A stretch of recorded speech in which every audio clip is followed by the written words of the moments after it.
নমস্কাৰ তোমালোক সকলোকে মোৰ ইউটিউব চেনেল গবজব আছামলৈ স্বাগতম জনাইছোঁ।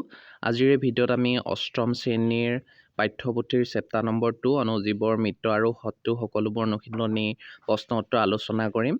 গতিকে ভিডিঅ'টো তোমালোকে চাই থাকিবা। আহা ভিডিঅ'টো আমি আৰম্ভ কৰোঁ।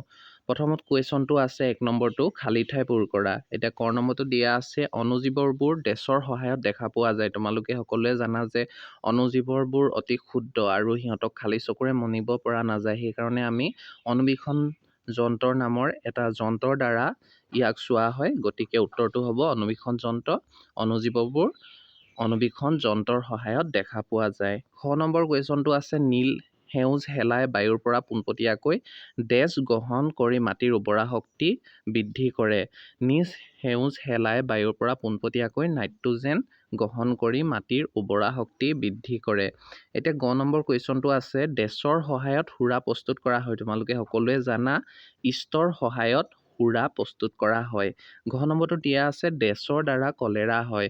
এতিয়া উত্তৰটো হ'ব বেক্টেৰিয়া। বেক্টেৰিয়াৰ দ্বাৰা কলেৰা হয়। কলেৰা এবিধ ৰোগ হয়। বেক্টেৰিয়াৰ দ্বাৰা সেই কলেৰা ৰোগটো হয়।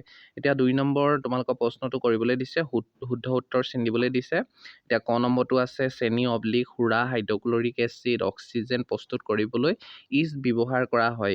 ইয়াৰ কোনটো প্ৰস্তুত কৰিবলৈ ইষ্ট ব্যৱহাৰ কৰা হয়? তোমালোকে জানা সুৰা প্ৰস্তুত কৰিবলৈ ইষ্ট ব্যৱহাৰ কৰা হয়।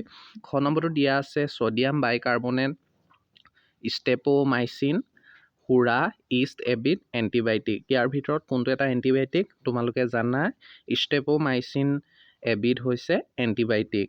এতিয়া গ নম্বৰটো দিয়া আছে মাইকী এনফ্লিছ পঁইতাচোৰা মাখি পখিলা মেলেৰিয়া ৰোগ সৃষ্টি কৰা পতজ্জবাৰ বাহক। তোমালোকে জানা যে মাইকী এনফ্লিছ মেলেৰিয়া সৃষ্টি কৰা পতজ্জবাৰ বাহক। ঘ নম্বৰটো দিয়া আছে পৰুৱা মাখি মকৰা সংক্ৰামক ৰোগৰ বাহক। ইয়াৰ ভিতৰত কোনটো সংক্ৰামক ৰোগৰ বাহক? মাখি সংক্ৰামক ৰোগৰ বাহক।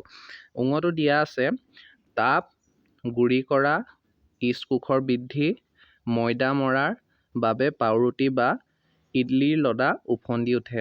আমি যিটো পাওৰুটি মাৰোঁ আৰু ইডলিৰ যিটো লদা আমি সেনাওঁ সেইবোৰ যেতিয়া মাৰি থাকোঁ সেইবোৰ কিয় ওফন্দি উঠে সুধিছে। কি কাৰণে ওফন্দি উঠে? ইষ্ট কোষৰ বৃদ্ধিৰ বাবে। তাত এটা ইষ্ট থাকে পাওৰুটি আৰু ইডলিৰ লদাত ইষ্ট থাকে আৰু সেই ইষ্ট কোষৰ বৃদ্ধিৰ বাবে পাওৰুটি আৰু ইডলিৰ লদা ওফন্দি উঠে। এতিয়া নেক্সট কুৱেশ্যনটো আছে শৰ্কৰাৰ পৰা সুৰা প্ৰস্তুত হোৱা প্ৰক্ৰিয়াক নাইট্ৰজেন যৌগীকৰণ হাছ কিটচন সংক্ৰামক বোলা হয়। শৰ্কৰাৰ পৰা সুৰা প্ৰস্তুত কৰা প্ৰক্ৰিয়াক আমি কি বুলি কওঁ? কিটচন বুলি কওঁ। এতিয়া 3 নম্বৰ কুৱেশ্যনটো তোমালোকক মিলাবলৈ দিছে। এৰ অংশৰ থকা অনুজীৱবোৰক বি অংশৰ ক্ৰিয়াৰ লগত মিলাবলৈ দিছে। এতিয়া তোমালোকক এনেকৈ মিলাব লাগিব। উত্তৰটো মই কেনেদৰে মিলাব লাগে ইয়াত দি দিছোঁ। বেক্টেৰিয়া কলেৰাৰ ৰোগ সৃষ্টিৰ লগত মিলিব। ৰাইজবিয়াম নাইট্ৰজেন যৌগীকৰণ লেক্ট'বেচিলাছ দৈ প্ৰস্তুত কৰাত সহায় কৰে। ইষ্ট পাওৰুটি প্ৰস্তুতকৰণত পতজ্জবা মেলেৰিয়া ৰোগ সৃষ্টি কৰে আৰু ভাইৰাছ এণ্টিবডি প্ৰস্তুত কৰাত। এইকেইটা তোমালোকে মিলাই দিবা। এতিয়া 4 নম্বৰ কুৱেশ্যনটোলৈ গৈছোঁ। অনুজীৱবোৰ খালী চকুৰে দেখা পোৱা যায়নে? সিহঁতক কেনেকৈ দেখা পাব পাৰি? এতিয়া অনুজীৱবোৰ আমি সকলোৱে জানো অতি ক্ষুদ্ৰ। সেইকাৰণে সিহঁতক খালী চকুৰে দেখা পোৱা নাযায় আৰু সিহঁতক চাবৰ বাবে আমি অনুবীক্ষণ নামৰ এটা যন্ত্ৰ ব্যৱহাৰ কৰোঁ আৰু সেই অনুবীক্ষণ যন্ত্ৰৰ সহায়ত আমি তাক দেখা পাওঁ। ভেঁকুৰ জাতীয় কিছুমান অনুজীৱক আতচী কাচেৰে দেখা পোৱা যায়, যিখন আমাৰ জ্যামিতি বক্সত থাকে আতচী কাচ, সেইখনৰ দ্বাৰাও আমি ভেঁকুৰ জাতীয় কিছুমান অনুজীৱক দেখা পোৱা যায়। এতিয়া 5 নম্বৰ কুৱেশ্যনটো আছে অনুজীৱৰ ডাঙৰ ভাগবোৰ কি কি? এতিয়া উত্তৰটো হ'ব অনুজীৱৰ ডাঙৰ ভাগবোৰ হ'ল বেক্টেৰিয়া ভেঁকুৰ পতজ্জবা শেলাই আদি। 6 নম্বৰ কুৱেশ্যনটো আছে মাটিত বায়ুমণ্ডলীয় নাইট্ৰজেন যৌগীকৰণ কৰিবৰ বাবে অনুজীৱসমূহৰ নাম কোৱা। এতিয়া এনচাৰটো হ'ব মাটিত বায়ুমণ্ডলীয় নাইট্ৰজেন যৌগীকৰণ কৰিবৰ বাবে অনুজীৱসমূহৰ নাম হ'ল বেক্টেৰিয়া, যেনে উদাহৰণস্বৰূপে ৰাইজবিয়াম আৰু নীল হৰিত শেলাই আদি। 7 নম্বৰ কুৱেশ্যনটো আছে আমাৰ জীৱনত অনুজীৱৰ উপকাৰিতাৰ বিষয়ে 10 শাৰীমান লিখিবলৈ কৈছে।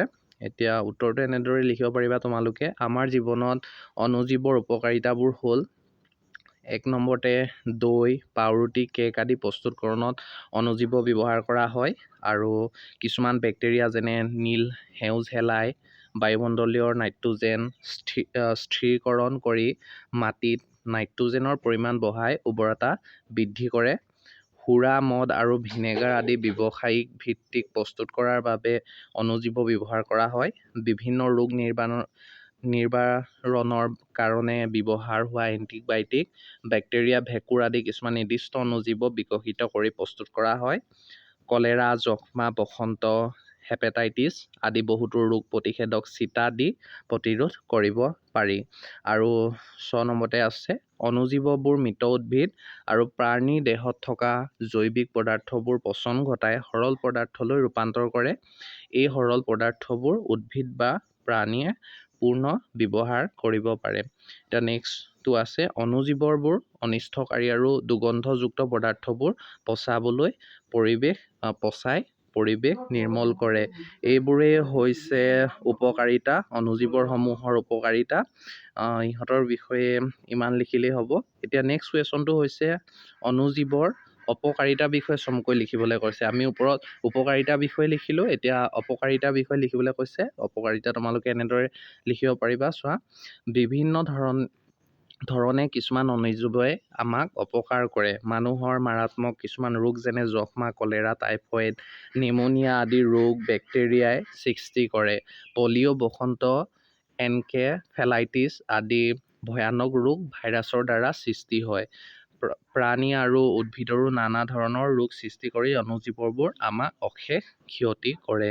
অণুজীৱৰ এইবোৰ অপকাৰিতা। আৰু আমাৰ ব্যৱহাৰৰ বস্তু যেনে কাপোৰ, চামৰা, প্লাষ্টিক আদি প্ৰায় সকলো ধৰণৰ বস্তুৰ ওপৰত অণুজীৱই ক্ৰিয়া কৰি সেইবোৰ নষ্ট কৰে।